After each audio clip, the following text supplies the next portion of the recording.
Throughout history, whispers of ghostly encounters have chilled our bones. These stories, passed down through generations, tap into our primal fear of the unknown. Tonight, we delve into the top 10 accounts of people who claim to have been attacked by ghosts. We're going to examine the evidence, analyze the accounts, and try to determine, are these genuine encounters or figments of a frightened mind? Buckle up, because we're diving headfirst into the shadowy realm of the paranormal.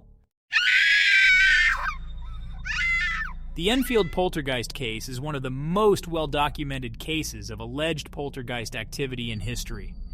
In 1977, the Hodgson family in Enfield, England, reported experiencing terrifying paranormal phenomena. Furniture moved on its own, objects levitated, and disembodied voices whispered threats. The family's two daughters, Margaret and Janet, became the focus of the haunting. Janet, in particular, seemed to be a conduit for the poltergeist's energy. She was reportedly levitated, thrown across rooms, and even spoke in a guttural, demonic voice that wasn't her own. Investigators, including paranormal researchers Ed and Lorraine Warren, flocked to the Enfield home, hoping to document the events and understand what was happening. Skeptics dismissed the case as a hoax, claiming the girls were faking the activity for attention. But the sheer volume of witnesses and the compelling evidence, including audio recordings of the demonic voice, made it difficult to ignore the possibility of something truly sinister at play. Was this a genuine case of a poltergeist attacking a family? Or were the Hodgson girls masterminds of an elaborate hoax? The Enfield Poltergeist case continues to fascinate and frighten, leaving us with more questions than answers. Leave here. The Annabelle Doll, a seemingly harmless Raggedy Ann doll, is anything but. In the 1970s, this unassuming toy became the center of a terrifying haunting that would chill even the most hardened skeptics. The doll, given to a nursing student named Donna, quickly exhibited bizarre behavior. It seemingly moved on its own, leaving handwritten notes and changing positions when no one was looking. Donna and her roommate Angie sought help from a medium who claimed the doll was possessed by the spirit of a young girl named Annabelle Higgins. The spirit, according to the medium, was not malevolent, but sought to attach itself to Donna. However, the doll's behavior escalated. A friend of Donna and Angie's, Lou, was physically attacked by the doll, leaving him with deep scratches on his chest. Fearing for their safety, Donna and Angie contacted renowned paranormal investigators Ed and Lorraine Warren. The Warrens, convinced the doll was not possessed by a harmless child, but a demonic entity, removed the doll from the apartment and placed it in their occult museum in Connecticut. To this day, Annabelle remains locked in a glass case, a chilling reminder that even the most innocent-looking objects can harbor dark and dangerous energies. Is Annabelle truly a conduit for demonic forces, or is this a case of mass hysteria and elaborate storytelling?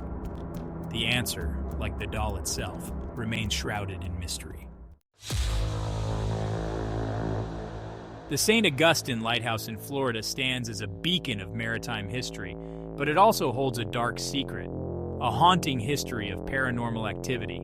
For decades, visitors and staff have reported chilling encounters with unseen entities. One of the most compelling accounts dates back to the 1960s. Two young girls, daughters of the lighthouse keeper, were reportedly playing in the lighthouse when they were suddenly pushed down the stairs by an unseen force. Miraculously, they survived the fall, but their story added to the growing legend of the haunted lighthouse. Over the years, countless visitors have claimed to experience strange phenomena within the lighthouse walls. Disembodied voices, cold spots, and the feeling of being watched are just a few of the recurring reports. Some believe the lighthouse is haunted by the spirits of former keepers and their families, while others speculate that the tragic history of shipwrecks off the coast has imbued the lighthouse with a residual energy. Whatever the explanation, the St. Augustine Lighthouse remains a hotbed of paranormal activity, drawing in ghost hunters and curious tourists alike. Is this a case of a location steeped in tragic history attracting restless spirits?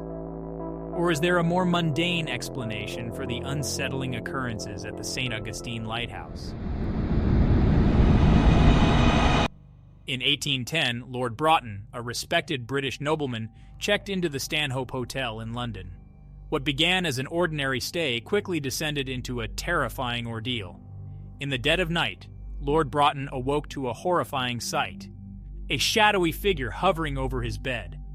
The figure, described as having glowing red eyes and a menacing grin, lunged at Lord Broughton, seemingly attacking him. Lord Broughton, paralyzed with fear, could only watch as the figure vanished into thin air. Shaken and disturbed, he reported the incident to the hotel staff, who, unsurprisingly, dismissed his claims. The Stanhope Hotel had a history of unsettling occurrences, with rumors of a resident ghost circulating among the staff and guests. Some whispered that the ghost was a former guest who had met an untimely end within the hotel walls, while others believed it was a malevolent entity drawn to the hotel's energy.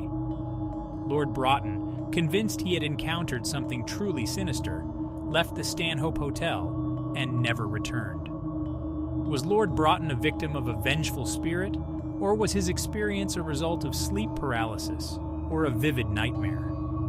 The Stanhope Hotel incident serves as a stark reminder that even in the most ordinary of settings, the paranormal can intrude upon our reality. In the heartland of Missouri, a chilling legend persists: the tale of the Screaming Skull. According to local folklore, a skull, said to belong to a former slave, was kept in a family home. The family claimed that if the skull was ever removed from the house, it would scream relentlessly until returned to its rightful place. The story gained traction in the 1940s when a new family moved into the house. Skeptical of the legend, they decided to test the skull's alleged power. They removed it from the house, placing it in a shed outside. That night, the family was awakened by blood-curdling screams echoing through the house. Terrified, they rushed to the shed and found the skull, seemingly vibrating on the floor, emitting an ear-splitting shriek. They quickly returned the skull to the house, and the screaming ceased. News of the incident spread throughout the region, solidifying the legend of the Screaming Skull.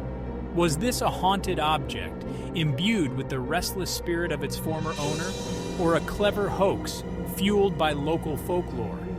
The Screaming Skull of Missouri remains a chilling reminder that sometimes it's best to leave well enough alone.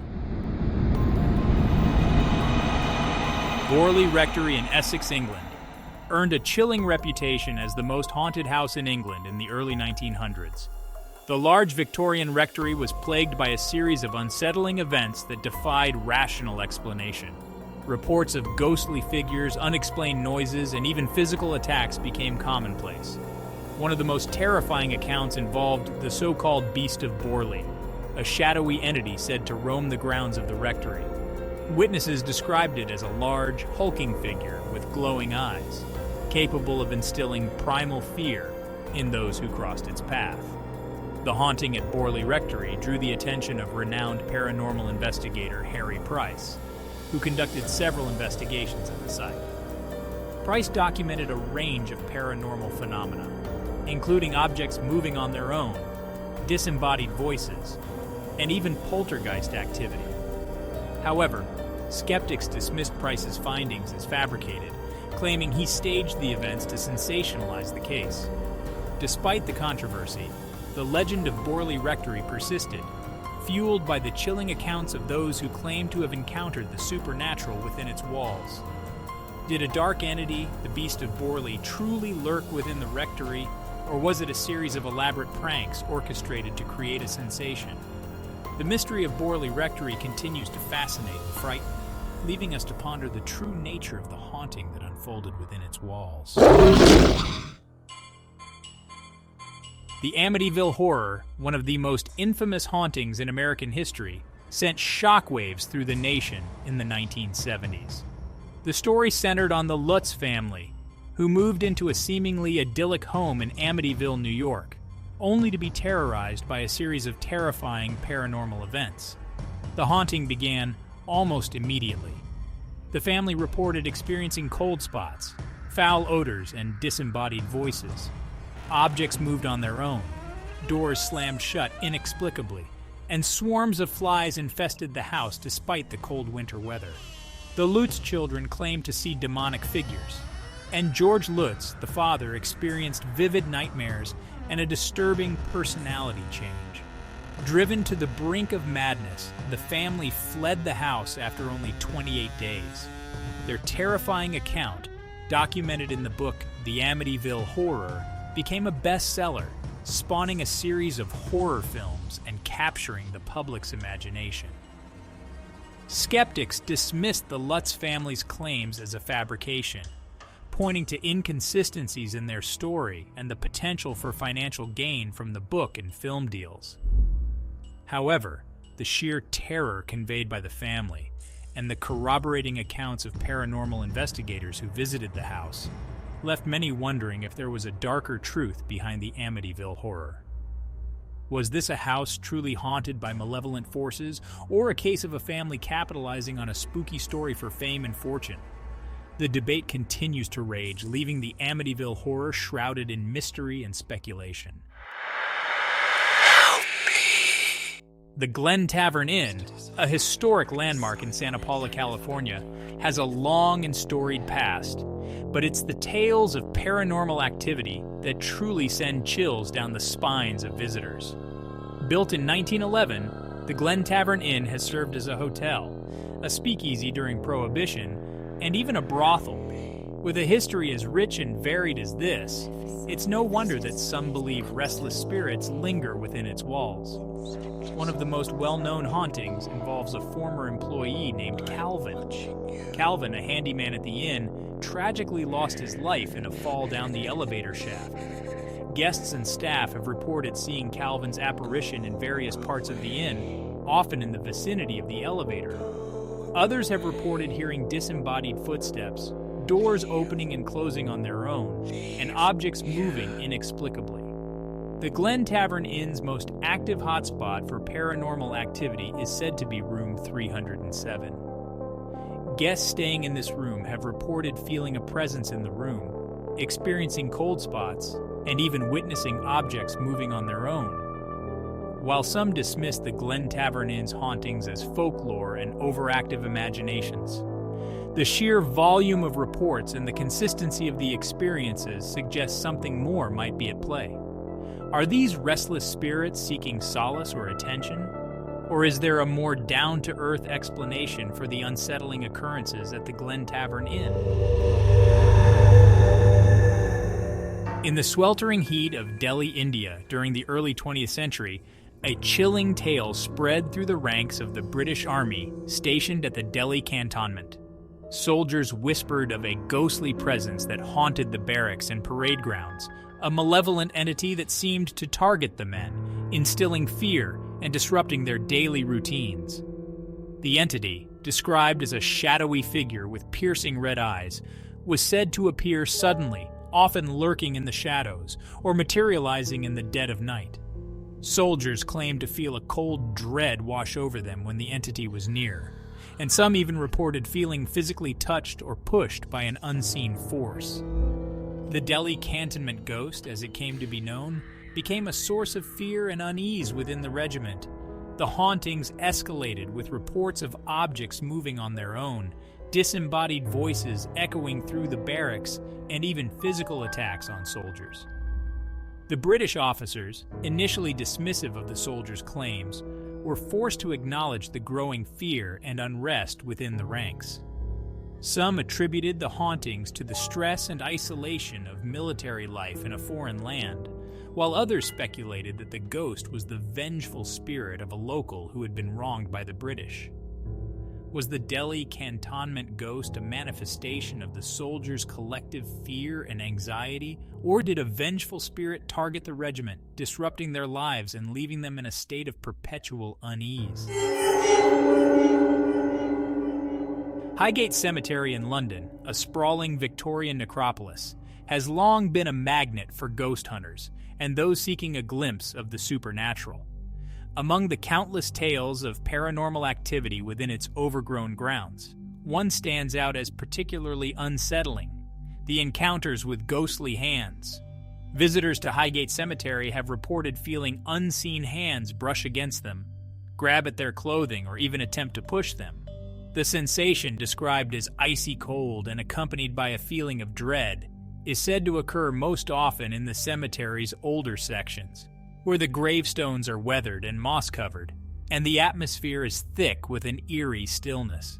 The ghostly hands, according to some paranormal enthusiasts, are the remnants of those laid to rest in the cemetery, their spirits seeking to connect with the living, or perhaps express their unease at being disturbed.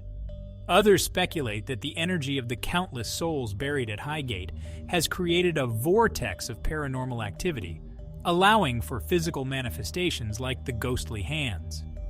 Skeptics dismiss these encounters as the power of suggestion, arguing that the eerie atmosphere of Highgate Cemetery, combined with the expectation of paranormal activity, can lead to heightened senses and misinterpreted sensations. Are these encounters with ghostly hands a genuine manifestation of the supernatural, or are they simply the product of our imaginations, fueled by the spooky setting and our own expectations? The mystery of the hands of Highgate Cemetery continues to fascinate and frighten, leaving us to ponder the true nature of the unseen forces that may lurk within its shadowy paths. These stories, whether rooted in fact or folklore, remind us of the enduring fascination with the paranormal. The human desire to understand what lies beyond the veil of death, to connect with the unseen world, is a powerful force that drives our curiosity and fuels our imaginations. Are these accounts of ghost attacks genuine encounters with entities from beyond, or are they products of fear, suggestion, or the human need to find meaning in the unknown? The answer, like the paranormal itself, remains elusive.